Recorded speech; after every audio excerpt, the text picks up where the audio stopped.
ઝવેરચંદ મેઘાણીની રચના એટલે સૌરાષ્ટ્રની રસ્તા, જે હાલમાં જ શતાબ્દી વર્ષ ઉજવાઈ રહ્યું છે, ત્યારે મેઘાણીને ભાવાંજલિ આપવા પંચશીલ પરિવાર દ્વારા ઝવેરચંદ મેઘાણીના જીવન દર્શન અંગે આજથી પંચશીલ school, Shivnagar main road, Gondal road ખાતે વિવિધ કાર્યક્રમ યોજાશે. સાથે જ તેના જીવનને ચરિતાર્થ કરતું એક પ્રદર્શનનું પણ આયોજન કરવામાં આવ્યું છે.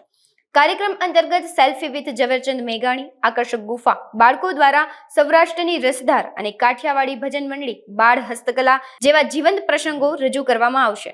તેમજ મેઘાણી સાહિત્યનું રાજ્યના નામાંકિત પ્રકાશનો દ્વારા પુસ્તક પ્રદર્શનનું પણ આયોજન કરવામાં આવ્યું છે. આ પ્રદર્શન આજથી આગામી 13 જાન્યુઆરી સુધી સવારે 9 થી 12 અને બપોરે 2:30 થી 5:30 સુધી યોજાશે. આમ જોઈએ તો ઝવેરચંદ મેઘાણી એક આપણી ગુજરાતી ભાષાનું એક શુકનવંતું નામ કહેવાય છે. એક રાષ્ટ્રીય શાયરનું જેમને બિરુદ મળ્યું છે કે જે આપણા ગુજરાતી માટે એક અનુભવ એવો છે કે જે મહાનતા કહેવાય છે. તો એક ઇન્સ્પિરેશન એ મળી અમને કે ઝવેરચંદ મેઘાણીજીને કેટલા લોકો ઓળખે છે. જો નથી ઓળખતા તો આપણે એમને વધારે ઓળખાવીએ કે એક એવું કેરેક્ટર છે આપણા ગુજરાતી સમાજ માટે કે જે આપણને ઘણું બધું આપી ગયા છે, સાહિત્ય આપી ગયા છે, લોક વાર્તાઓ આપી ગયા છે, ગીતો આપી ગયા છે. તો એને વધુ જાણીએ. અને વાત કરીએ નવી પેઢીની, તો ઘણા એવા બાળકો હશે કે જેને કદાચ ઝવેરચંદ મેઘાણીજીનું નામ ના સાંભળ્યું હોય. તો ખાસ તો એ કે નવી પેઢી આ સાહિત્ય, જે લોક સાહિત્યકાર હતા, એમને વધુ જાણે, એમાંથી ઘણું વધારે શીખે કે શું હતા એમની વાર્તામાંથી શું ઇન્સ્પિરેશન મળી શકે છે. ખાસ ઉદ્દેશ્ય તો એ જ છે કે નવી જનરેશન આ બધાને જાણે અને ઓળખે.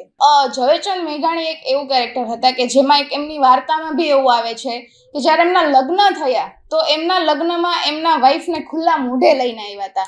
તો આમ જોઈએ તો એ સમયમાં એ અત્યારની લેટેસ્ટ વસ્તુ લઈને આવ્યા હતા. આપણે એવું કહી શકીએ કે એ મહિલાઓને બી એટલો જ સાથ આપતા, એમના માટે બી એટલું જ વિચારતા. બિંગ અ મેલ, અત્યારે આપણે જેમ છે કે ફેમિનિઝમનું બહુ વધારે ચાલે છે, તો એ સમયમાં બી ઝવેરચંદ મેઘાણીજીએ એટલું એમને ઇમ્પોર્ટન્સ આપેલું હતું કે એમાંથી બી આપણે ઇન્સ્પિરેશન લઈ શકીએ છીએ કે એમને ફિમેલને બી કઈ રીતે ટ્રીટ કરતા. ઇનફેક્ટ ઘણા પાત્રો અત્યારે આપણે જે રાખેલા છે એમાં એવું બી આવે છે કે મેઘાણીજી ઘરકામમાં બી હેલ્પ કરતા. તો આવી રીતે એમને એક ફિમેલને બી બહુ ઇમ્પોર્ટન્ટ રોલ આપેલો છે એમની લાઈફમાં. આ પ્રદર્શન 11 જાન્યુઆરીથી ઓપન રાખવામાં આવેલું છે અને 13 જાન્યુઆરી સુધી રહેવામાં આવશે. સમય છે સવારે 9 વાગ્યાથી 12 વાગ્યા સુધીનો અને 2:30 થી 5:30 સુધીનો.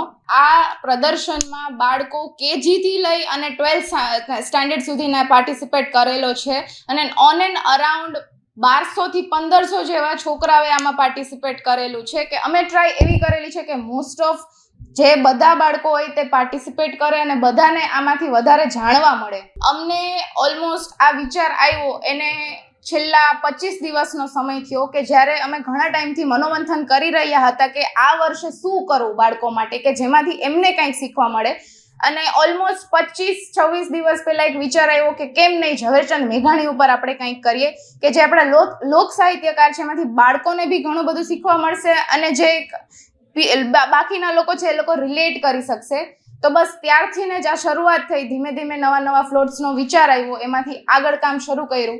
એમાં બધાની મહેનત હું કહી શકું તો એવા કોઈ લોકો નહીં હોય કે જેને હું એમ ના કહી શકું કે અમને હેલ્પ નથી કરી. એમાં ટીચર્સ આવી ગયા, બાળકો આવી ગયા, વાલી બી આવી ગયા, કારણ કે એમને બી અમને પૂરતો સપોર્ટ આપ્યો. ખાસ અમારા પેઇન્ટર કે જેમને અમને આખા આવા ફ્લોટ્સ રેડી કરવામાં હેલ્પ કરી.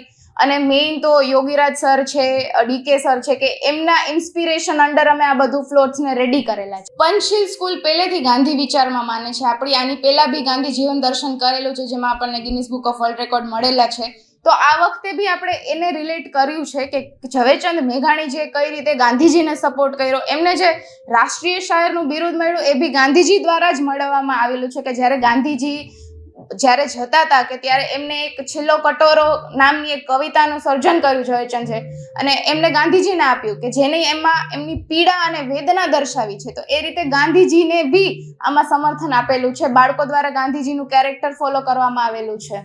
નમસ્કાર, હું ડૉક્ટર ડીકે વડોદરિયા, પંચશીલ સ્કૂલનો મેનેજિંગ ટ્રસ્ટી અને પંચશીલ સ્કૂલમાં તારીખ 11 જાન્યુઆરીથી 13 જાન્યુઆરી સુધી એમ 3 દિવસ એક ઉત્સવ, એવો ઉત્સવ કે શ્રી ઝવેરચંદ મેઘાણીનું જીવન દર્શન.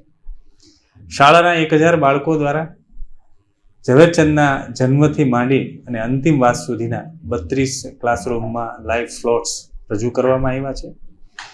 ઝવેરચંદ મેઘાણી કોઈ સામાન્ય વ્યક્તિ નહોતા, એ તો યુગ પુરુષ હતા. ભારત દેશ હજી આઝાદ પણ નહોતું થયું અને એ સમયમાં એ સમાજની જે પરિસ્થિતિ હતી એને ઉજાગર કરવા, એને જાગૃત કરવા, એના જીવનમાં પ્રાણ પૂરવા, એમાં શક્તિનું સિંચન કરવા માટે એ બંદાએ ખૂબ સખત મહેનત કરી છે. ઝવેરચંદ મેઘાણી માત્ર ને માત્ર લોક સાહિત્યકાર નહોતા, એક લોક સાહિત્યના સંશોધક હતા. અનેક નવલકથાઓ લખી છે. એ પત્રકાર પણ હતા, એ વિવેચક પણ હતા, એ લેખક પણ હતા, એ કવિ પણ હતા, એ સ્વતંત્ર સેનાની પણ હતા અને એટલું જ નહીં, એ સમાજ સુધારક પણ હતા. ઝવેરચંદ મેઘાણીના જન્મથી માંડીને અંતિમ અવસ્થા સુધી એ વ્યક્તિએ ખૂબ સંઘર્ષ કર્યો છે. અને સૌથી મોટી વાત એ છે કે લોક સાહિત્યને જો જીવતું કોઈએ રાખ્યું હોય ને તો એ ઝવેરચંદ મેઘાણી સાહેબે રાખ્યું છે. એ પહાડોમાં રખડીને, એટલે તેને પહાડનું બાળક કહેવામાં આવે છે. એ નેહડામાં રખડી અને લોક સંસ્કૃતિ એની બાબતો છે એ ઉજાગર કરી છે. આપ જાણો છો કે સૌરાષ્ટ્રની રસધાર પુસ્તકો આપણા જીવનમાં પ્રાણ પૂરે એવા પુસ્તકો છે. એ પુસ્તકોને આજે 100 વર્ષ પૂરા થાય છે, એનું નિર્માણ થયું. એની શતાબ્દી નિમિત્તે પંચશીલ શાળામાં સુંદર મજાનું આયોજન કરવામાં આવ્યું છે. આયોજનમાં 1000 જેટલા વિદ્યાર્થીઓએ ભાગ લીધો છે. સાથે સાથે એમના માતા પિતાએ ખૂબ મહેનત કરાવી છે, શિક્ષકોએ ખૂબ મહેનત કરી છે અને સમગ્ર પંચશીલ પરિવારમાં આજે આ ભવ્ય ઝવેરચંદ મેઘાણીનું એક પ્રદર્શન, અનોખું પ્રદર્શન જ્યારે ખુલ્લું મૂકવામાં આવ્યું છે ત્યારે સ્વાભાવિક છે કે દરેક દર્શક મિત્રોને વિનંતી કરું કે આ પ્રદર્શન 3 દિવસ છે, વિના મૂલ્યે છે.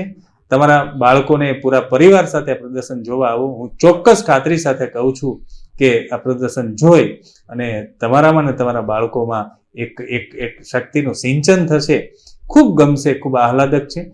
મૂળ હેતુ મારો એ જ છે કે મારા વિદ્યાર્થીને હું જો ઝવેરચંદ મેઘાણી શીખવીશ તો કદાચ એ પુસ્તક વંચાવીને શીખવીશ તો નહીં યાદ રહે, પણ છેલ્લા 15-20 દિવસે મારા બાળકો જે રીતે મહેનત કરે છે, 1000 જેટલા વિદ્યાર્થીઓ જ્યારે મેઘાણી બનીને એના જીવનની એક બાબતો છે એ જ્યારે રજૂ કરવા જઈ રહ્યા છે ત્યારે એ ખરેખર મેઘાણીને જાણશે, માણશે અને એના જીવનમાં ઉતારશે.